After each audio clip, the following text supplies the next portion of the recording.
Hey, what's up guys? Thanks for clicking on another video. So in this one, we're going to be taking a look at the first release to come from the recently established Canadian microbrand Zenea. Now the owner of this company, Jason, hand-delivered me their EULA dive watch for their review. And in my brief interaction with him, you could really tell that he was extremely passionate about watches. And I think he created one of the best microbrand divers I've seen this year so far. They're extremely well spec'd, Swiss made, and they do have some nods to being Canadian in the design language as well. Now the version I have for this review is the Volcanic Obsidian Black colorway, but you can also pick these up in a few different color options, including a blue, a yellow, a white, and even a meteorite dial variation.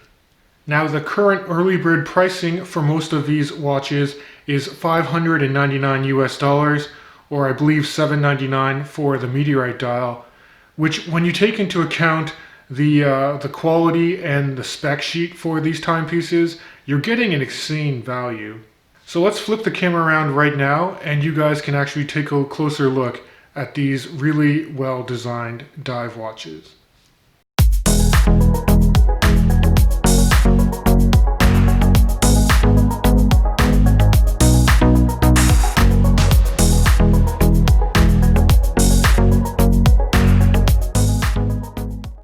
Okay, so now I got the Zenea EULA dive watch in my studio, but before I go over the specs of the specific diver, I want to mention this beautiful wooden box that comes with any purchase from Zenea. Very nicely done engraving on the box with a medallion that has two heraldic dolphins swimming in a concentric circle. And this is meant to represent the eternal lapse of time. You also have the Zenea hourglass Z logo dead center. But it's a very nice keepsake, very well constructed box, similar to what you would find like if you were to purchase an Omega diver. So this watch itself is spec'd and proportioned very well to suit a large number of wrist sizes. If you're taking a look at the dimensions, you have a case diameter of 41 millimeters. And then if you flip over to the side here, lug to lug between my thumbs comes in at around 48 millimeters. Case thickness, I measure about 12.5 millimeters. That's from the bottom of the case back to the top of the sapphire crystal. Note the nice blue hue on the sapphire, which indicates there's some anti-reflective treatment on the underside of the crystal. Now, the lug spacing here for the supplied H-link bracelet is a fairly universal 20 millimeters. So overall, very nicely proportioned sports watch.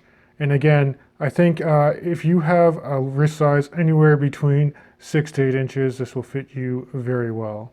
Now a bit of a Canadian nod that Jason did when designing these divers is having all of the different colorways maintain a red tipped seconds hand.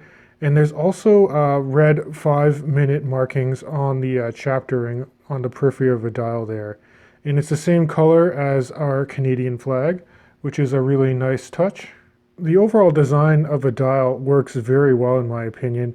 You do have bi-Arabic numerals, so you got a 12 and a 6 o'clock index that's applied, and the rest of the applied indices are kind of shaved off batons with nice borders with silver surrounds, and all of the indices are lume filled with a blue BGW9.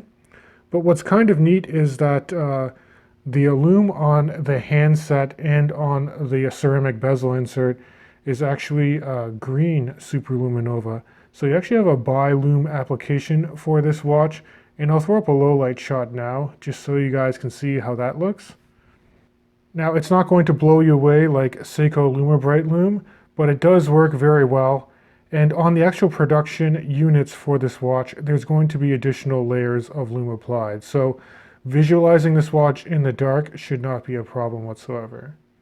Now for the rest of the dial, you do have an applied hourglass or Z logo for Zenea, just under the 12 o'clock there. It does say EULA diver, automatic with 300 meters of water resist, closer to the 6 o'clock position. You can see that the 3 o'clock index is slightly truncated and you have a date aperture that's there. And for the production units, they're actually going to improve the border for that date aperture so it steps down a little bit more dramatically. And then you have a very legible handset. You just have broadsword style hour and minute hands, and then that pop of red with a lollipop there near the tip really help just giving you a clear read of time. If I had one minor critique is I wish that the hour and seconds hand were slightly longer and just reached the very edges of the dial. Now I'm a pretty big fan of the bezel insert that Jason went with when designing these timepieces. It's a very nice coin edge style bezel that has good grip. It's a ceramic insert, as I already mentioned, fully loomed with a nice pearl at the 12 o'clock position. Bezel action is quite good, although on this review unit it gets a little sticky near the 8 o'clock and then it loosens up after you pass the 6 o'clock position. Now, no other reviewer has reported that minor QC issue, so I think it's going to be addressed for sure in the production of these watches. But I did want to note that I do find that the bezel action is quite stiff when you get near the 8 o'clock position there. So the movement used in these automatic divers is the ETA 2824-2. Yes, it's an ETA and not a Sellita movement, which is great to see. So the basic specs for that ETA means you're going to get about a 38-hour power reserve. You have a beat frequency of 28,800 vibrations per hour. You can unwind the screw down crown here to manually wind the movement. It's also got automatic bidirectional winding. If you pop this out to the first position, you can quickly cycle through the day. And then you also have stop seconds here. So if you pull the crown all the way out, you can set to whatever time you'd like. And there's no wobble on this crown either. And I really like the size and the knurling on the crown. Very well done. Now looking at the side profile of the crown, you do see the Zenea logo deeply engraved. You do have some pretty thick crown guards that are here, and an update that's going to happen on the production model is that the seals on the crown, when it's unthreaded, you're going to see a red O-ring there, which will be a quick indicator that to you that the crown isn't properly seated. So that's a really nice design feature to have right there as well. Now if you look at case finishing, it's done very well for the price point. Nice high polish on the sides of the case with a polished bevel here. And then if you look at the tops of the lugs, you have very nice brushwork that's done. And more of a brushed satin finish on the top of the H-link bracelet with high polish done on the sides of the links. Now these links, in order to be sized, use a double-sided slot screws, as you can see here, which I actually think is a very nice feature to have, especially at the price point. You know, this is a feature you typically see on more premium divers, like the bracelets for Omega, or even on my Grand Seiko. You have these double-sided screws, which won't unthread on one side. It will take a little bit longer to size though, because you basically need 2 slot screwdrivers. But overall, I really like this H-link bracelet. I think it's very solid, and it articulates extremely well. You can basically fold the entire thing onto the case back. And then at the clasp, you have a twin trigger release and a nice milled out portion of a clasp here. They have this ratcheting micro extension system here, which isn't my favorite. I've seen it used on a lot of Microbrands, but it does leave some hot spots here. Some of these edges are kind of sharp, but it's there if you need to get this over a wetsuit. And then you do have 3 actual different anchoring points at the end of a clasp here. Now on this review model, I have it in the intermediate anchoring point here, but it won't actually fold up flat against the base of a clasp. I did tell Jason about this issue, and he assures me that for the production models, these micro adjustment holes will be well sorted and you're not going to have any issues. Now flipping the watch over, you can see you do have solid end links here, and you have a gorgeous case back. I think it's an oil press case back with those same concentric dolphins there. And one of the updates that will happen for the production watches is that the solid end links will actually have quick release pins on them. So it will be really quick to swap this out and instead use a NATO strap or a leather strap option.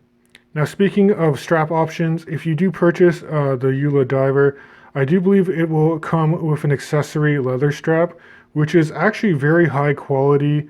I love that it maintains the red stitching like it does on the chapter ring and handset. And these leather bands will have quick release spring bars on them already. So again, very quick to accessorize, swap out the bracelet for one of these leather straps. Now here's a quick wrist shot of the Eula dive watch on my 19 centimeter circumference wrist, or about 7.5 inches. And I think it sits very comfortably on my wrist. It's not overly hefty, and this H-link bracelet is just so comfortable. So guys, that's my high-level overview of the newly released Zenea Eula dive watch. And overall, I'm just surprised at how well sorted out this watch is for the first release to come from this Canadian Microbrand. I did mention some small gripes, but a lot of these will be addressed at time of production, so it's probably a bit of a moot point. And at the end of the day, coming in at under $600, I can highly recommend this watch if you're looking for a very well designed and robust sports watch coming from a Canadian Microbrand. But as always guys, I'd love to see your feedback in the comment section of this video. Let me know your thoughts on this timepiece, and if you're going to pick one up, what colorway would you choose? So as always, stay safe, and I'll catch you guys in the next video.